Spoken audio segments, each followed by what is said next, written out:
And when it was decided that we should sail to Italy, they delivered Paul and some other prisoners to one named Julius, a centurion of the Augustan regiment. So, entering a ship of Adramyttium, we put to sea, meaning to sail along the coasts of Asia. Aristarchus, a Macedonian of Thessalonica, was with us. And the next day we landed at Sidon. And Julius treated Paul kindly and gave him liberty to go to his friends and receive care. When we had put to sea from there, we sailed under the shelter of Cyprus, because the winds were contrary. And when we had sailed over the sea, which is off Cilicia and Pamphylia, we came to Myra, a city of Lycia.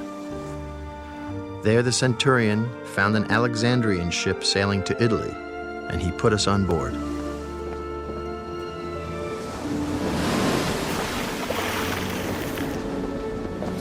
When we had sailed slowly many days and arrived with difficulty off Cnidus, the wind not permitting us to proceed, we sailed under the shelter of Crete off Salmone.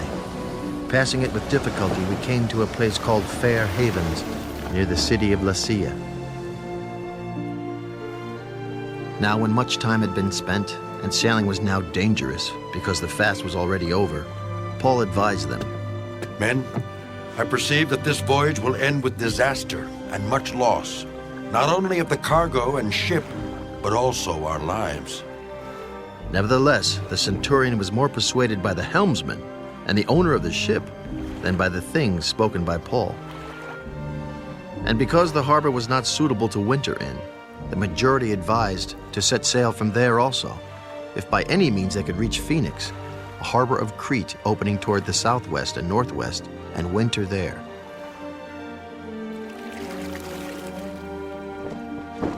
When the south wind blew softly, supposing that they had obtained their desire, putting out to sea, they sailed close by Crete.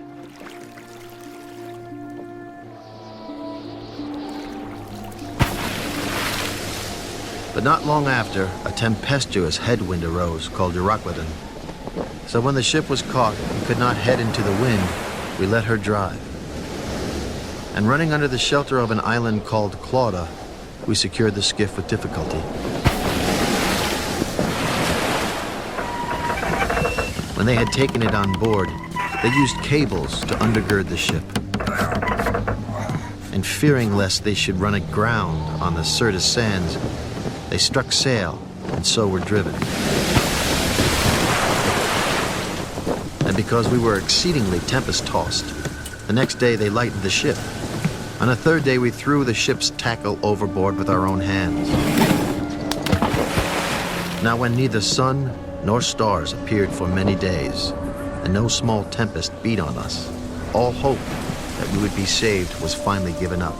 But after long abstinence from food, then Paul stood in the midst of them and said, Men, you should have listened to me, and not have sailed from Crete and incurred this disaster and loss. And now I urge you to take heart, for there will be no loss of life among you, but only of the ship. For there stood by me this night an angel of the God to whom I belong and whom I serve, saying, Do not be afraid, Paul. You must be brought before Caesar. And indeed, God has granted you all those who sail with you. Therefore take heart, men, for I believe God that it will be just as it was told me. However, we must run aground on a certain island. Now when the 14th night had come, as we were driven up and down in the Adriatic Sea, about midnight the sailors sensed that they were drawing near some land. And they took soundings and found it to be 20 fathoms. And when they had gone a little farther, they took soundings again and found it to be 15 fathoms. Then, fearing lest we should run aground on the rocks, they dropped 4 anchors from the stern and prayed for day to come.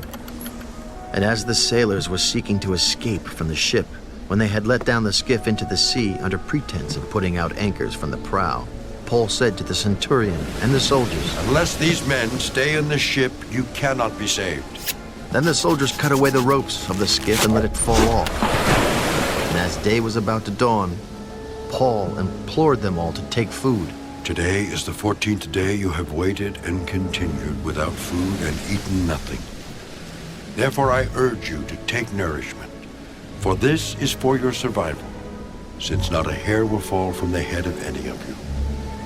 And when he had said these things, he took bread and gave thanks to God in the presence of them all. And when he had broken it, he began to eat. Then they were all encouraged and also took food themselves. And in all, we were 276 persons on the ship. So when they had eaten enough, they lightened the ship and threw out the wheat into the sea.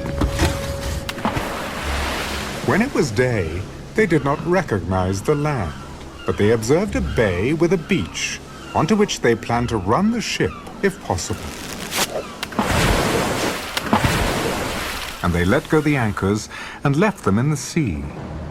Meanwhile, loosing the rudder ropes, and they hoisted the mainsail to the wind and made for shore. But striking a place where two seas met, they ran the ship aground.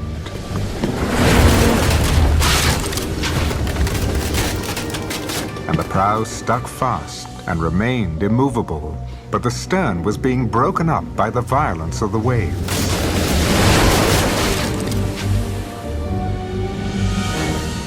And the soldiers' plan was to kill the prisoners, lest any of them should swim away and escape.